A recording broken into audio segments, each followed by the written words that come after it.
Assalamualaikum warahmatullahi wabarakatuh. Perkenalkan, nama saya Hairun Nisa dari Program Studi Manajemen Fakultas Ekonomi dan Bisnis Universitas Wisnuwardana Malang. Saya akan menjelaskan permasalahan pokok dalam perekonomian dan apa itu kegiatan ekonomi, ilmu ekonomi, dan apa saja faktor-faktor kegiatan ekonomi.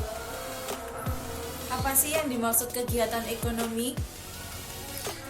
Kegiatan ekonomi menurut Sukirno tahun 1995 nomor 5, kegiatan ekonomi yaitu kegiatan seseorang atau suatu perusahaan atau suatu masyarakat untuk memproduksi barang dan jasa maupun mengkonsumsi atau menggunakan barang dan jasa tersebut. Selanjutnya, permasalahan pokok dalam perekonomian ada dua, yaitu kelangkaan dan membuat pilihan untuk memaksimumkan kesejahteraan. Kelangkaan sendiri yaitu akibat dari ketidakseimbangan di antara kebutuhan masyarakat dengan faktor-faktor produksi yang tersedia dalam masyarakat. Di satu pihak, dalam setiap masyarakat selalu akan terdapat keinginan yang relatif tidak terbatas untuk mengkonsumsi suatu barang. Dan sebaliknya, di pihak lain, faktor-faktor produksi yang dapat digunakan untuk memproduksikan barang relatif terbatas.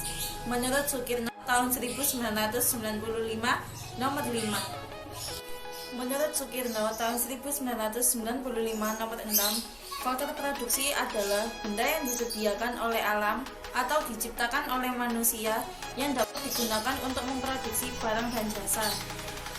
Faktor-faktor produksi yang tersedia dalam perekonomian dibedakan menjadi 4 golongan. Pertama, tanah dan sumber alam. Kedua, tenaga kerja. Ketiga, modal.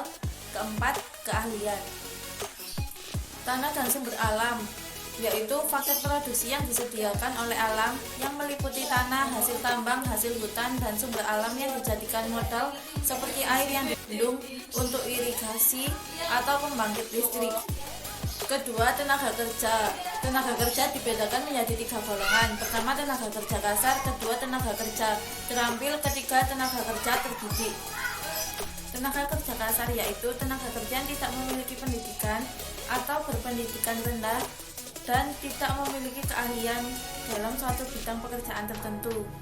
Selanjutnya, tenaga kerja terampil yaitu tenaga kerja yang mempunyai keahlian dari pendidikan atau pengalaman kerja seperti montir mobil, tukang kayu, dan tukang memperbaiki TV dan radio.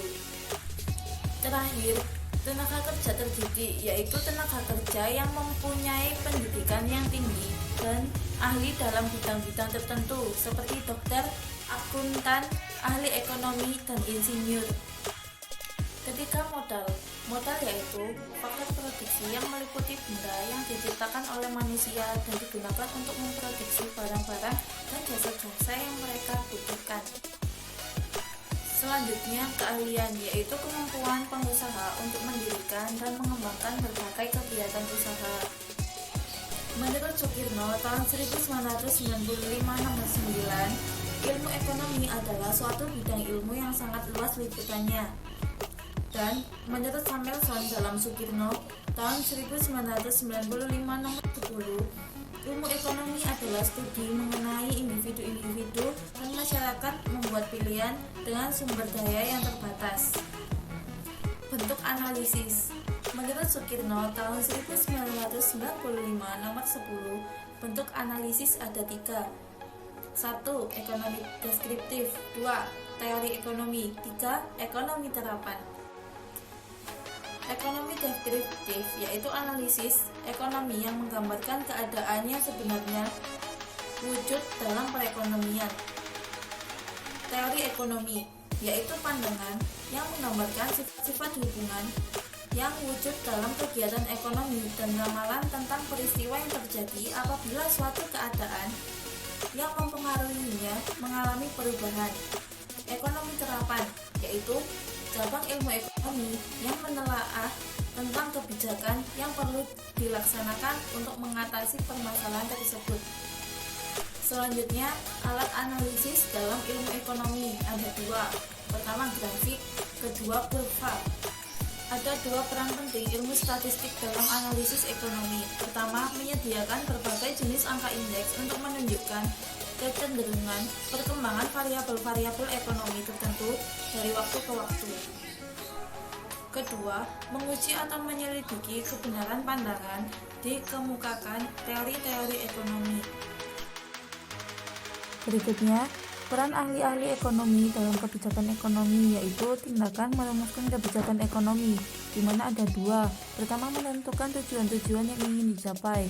Kedua, menentukan cara-cara untuk mencapai tujuan. Selanjutnya, mikroekonomi dan makroekonomi. Mikroekonomi menurut definisi tahun 1995 nomor 24 adalah bagian ilmu ekonomi yang menganalisis mengenai bagian-bagian kecil dari seluruh kegiatan perekonomian. Makroekonomi adalah analisis ke atas keseluruhan kegiatan perekonomian. Sekian penjelasan teori ekonomi dari saya. Apabila ada kurangnya, saya mohon maaf. Terima kasih. Wassalamualaikum warahmatullahi wabarakatuh.